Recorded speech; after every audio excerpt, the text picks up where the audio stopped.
Hey guys, it's Cory from CoryBakerFilmmaker.com, and I wanted to talk about Downsizing, written by Jim Taylor and Alexander Payne, and directed by Alexander Payne.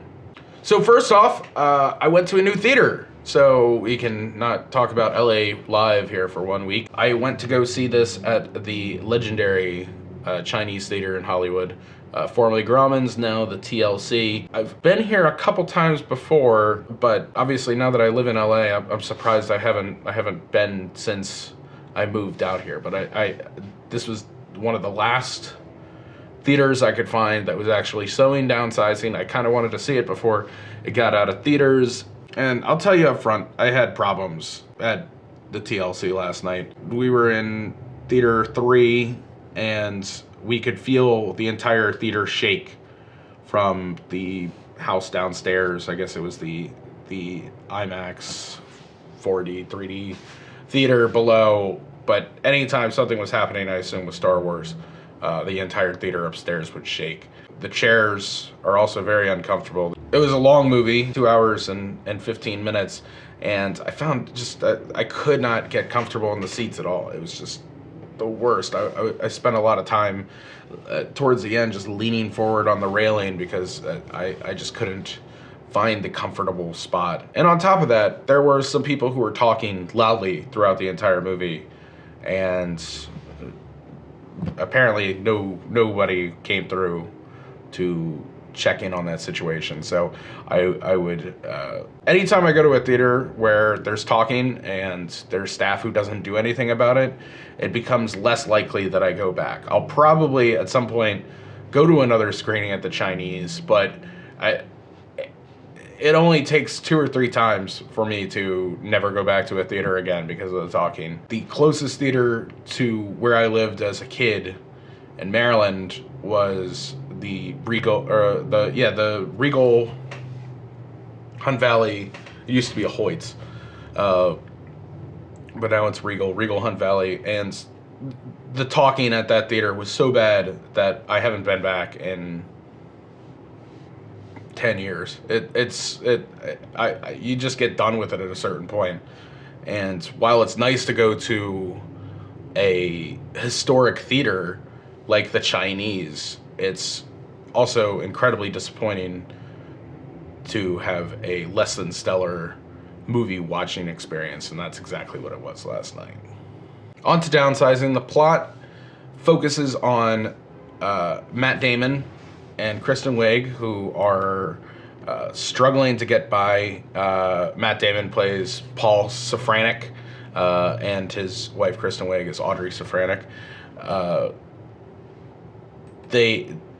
We start with the new technological advancement of downsizing, which takes you from usual person height, somewhere between 5, 6, and 6 feet, usually for most people, and down to 5 inches. And you live in, once you've downsized, you live in these communities that have been created that basically take up, the size of a store, like a Home Depot or something like that.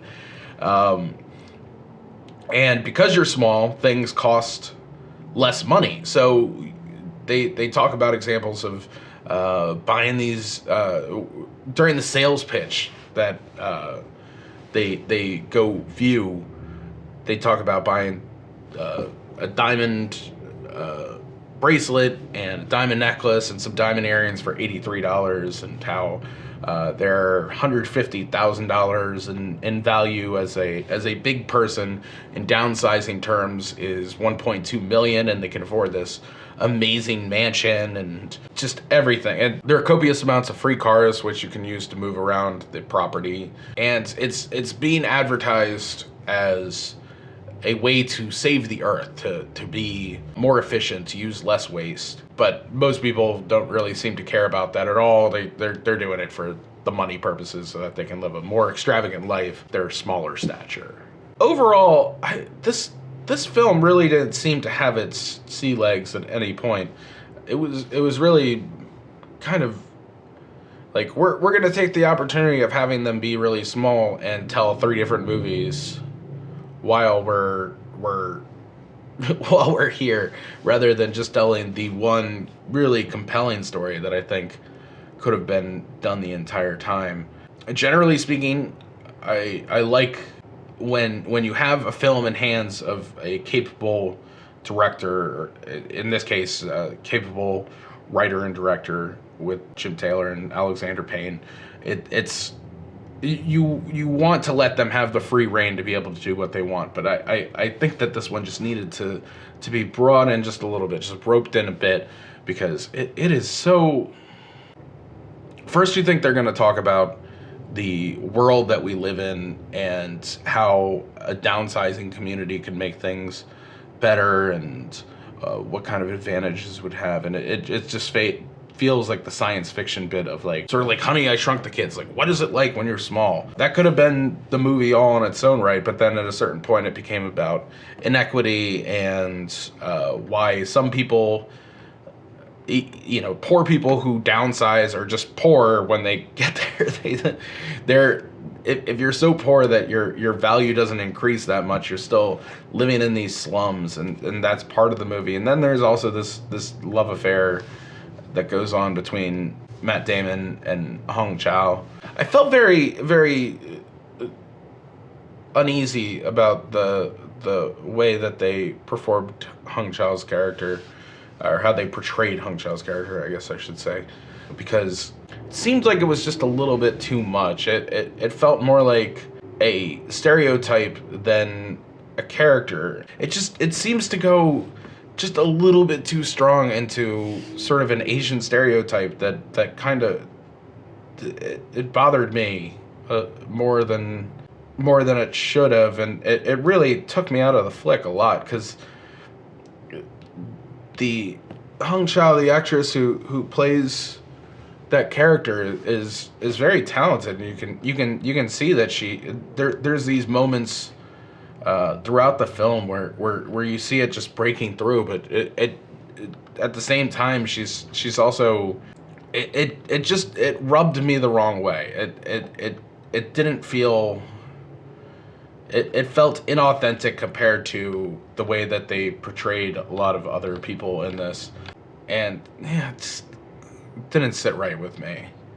In addition, I've been a big fan of Christoph Waltz since Inglourious Basterds, like many have been, but I didn't see the point in really having Christoph Waltz in this movie. It just seemed, all in all, it just seemed like there were decisions that were made that ended up costing the movie a bigger payoff. Like the script was all over the place. I didn't much care for Damon in it at all.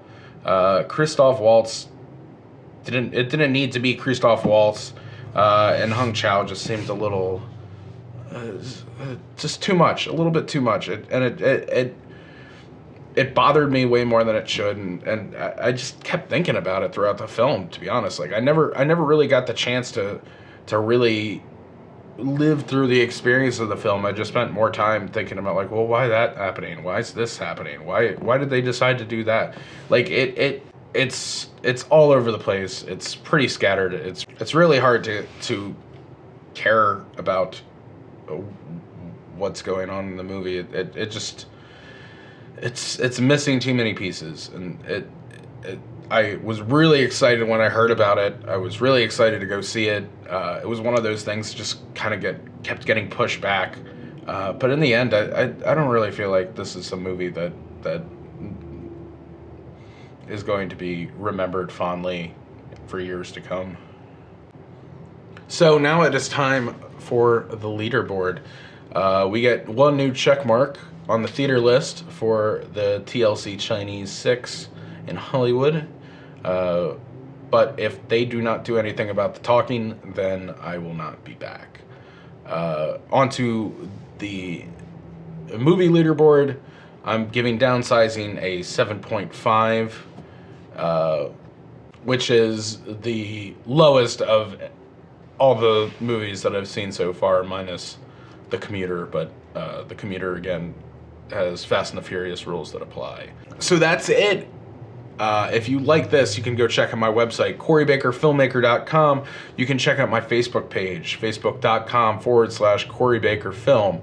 Also on Twitter, Instagram, and Snapchat at LegendCB5. If you like this video, please give it a thumbs up. If you have any thoughts or opinions on what I had to say today, you can comment below. If you liked it, share it. And please subscribe to tune in and see more videos coming as soon as I see new films. Now, if you don't mind, I'm going to get really small.